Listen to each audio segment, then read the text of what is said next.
द्या. मॅडम वेबसाईटवर आहे ते. काय वेबसाईटवर आहे? तुमचं काम आहे का नाही खासदार आणि आमदारांना विचारायचं? बाकीच्याला कसं विचारलं? त्यांच्या लिस्ट कशा आल्या? का नाही मला विचारलं? उत्तर द्या. तुम्ही एवढं कष्ट करून आलेले झालात, पण काय झाला त्याच्या उपयोग आयुक्त साहेब? 3 तासात 3 इंच पाऊस, रस्त्यावर गुडगावर शेकडो घरात शिरले पाणी. आज उद्या गेलं 1 वर्ष झालं. एवढाच या प्रकरणात सगळी पाणी झाली आणि 12 जूनला काम पडलं. तर मग काय झालं काय ह्याच्यानंतर?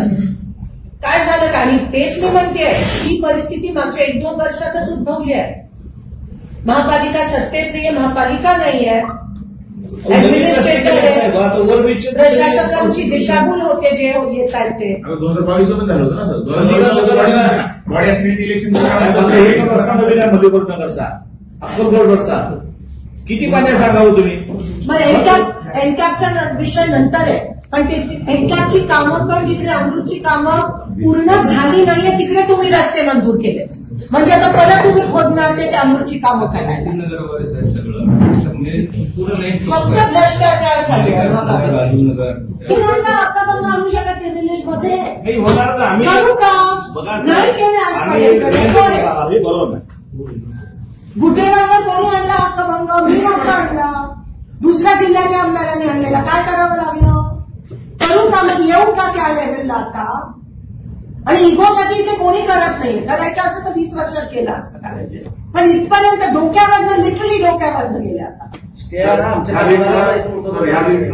आणि आम्ही लोकांवर निवडून आलो, ईव्हीएमवर निवडून आलो नाही. सगळे कठीण काळात हे सगळेजण निवडून आले आणि सगळ्यांना माहिती आहे पैसा आहे. मला माहिती न द्यायचं काय कारण आहे मला सांगा. उत्तर द्या. मॅडम वेबसाईटवर आहे ते. काय वेबसाईटवर आहे? तुमचं काम आहे का नाही खासदार आणि आमदारांना विचारायचं? बाकीच्याला कसं विचारलं? त्यांच्या लिस्ट कशा आल्या? का नाही मला विचारलं? उत्तर द्या. नाही उत्तर द्या ना, का विचारलं नाही? स्कीम जी आहे केंद्र सरकारची आहे, बरोबर आहे का नाही? कधीच नव्हतं केलं. तुम्ही जर अमेरिकेला हसालाच तुम्ही, तुम्हाला काय वाटलं आम्ही तलतल करून बोलावलं एवढं? ताई माहिती मिली सो है ताई आणि माहिती मिली है टोटली जो है ना भाजपा वाले इन पर प्रेशर डालते कि भाई कांग्रेस वाले को कोई काम नहीं करना चाहिए, उसको नजरअंदाज करना चाहिए. प्रेशर है टोटली. मी खासदार यादी घेणार नाही.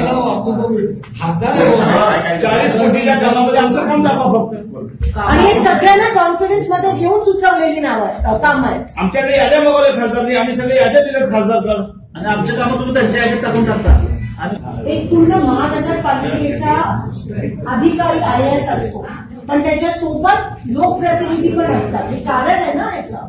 जेव्हा लोकप्रतिनिधीच नसतात आणि सगळा कारभार अधिकाऱ्यांवर सोपवला जातो तेव्हा काय होतं हे ज्वलंत उदाहरण आहे. पूर्ण सिस्टीम कोलॅप्स होते आणि म्हणून लोकप्रतिनिधीची गरज असते वॉच करायला. ती नव्हती मागच्या 4 वर्ष, म्हणून हा सोलापूरच्या शहराला तुम्ही ह्या टोकावर आणून ठेवलं. सिंपल गोष्ट आहे. संविधानाने दिलाय. महापौर पण असतो आणि आयुक्त पण असतो ना. जेव्हा लोकप्रतिनिधीच नसतात तेव्हा काय होतं दिसून येतं. म्हणजे तुम्ही सगळे इनकेपेबल आहात का मुद्दामून करताय? इनकेपेबल नसा तुम्ही, एवढं कष्ट करून आलेले झालात, पण काय झाला त्याचा उपयोग आयुक्त साहेब? आणि अनबायस्ड असलं पाहिजे ना. आणि तुमच्या आणि माझा संपर्क आधीपासून आहे. चांगले संपर्क. सोलापूर शहर हे 4ही बाजूने पाण्यात तुंबले म्हणजे सत्ताधारी भारतीय जनता पक्ष व प्रशासनाचे मोठे अपयश आहे. तुमची इलेक्शन झाले नाहीये, तुमचे झोन काम करत नाही, तुमची किरकोळ मेंटेनन्सची कामं होत नाही. महानगरपालिकेकडून निकृष्ट दर्जाच्या कामामुळे मोठ्या पावसात शहराची 4ही बाजूने शहरं तुंबतात. प्रशासक लागू झाल्यापासून नाला साफसफाई होत नाही, जी दर पावसाच्या 6 महिन्याआधी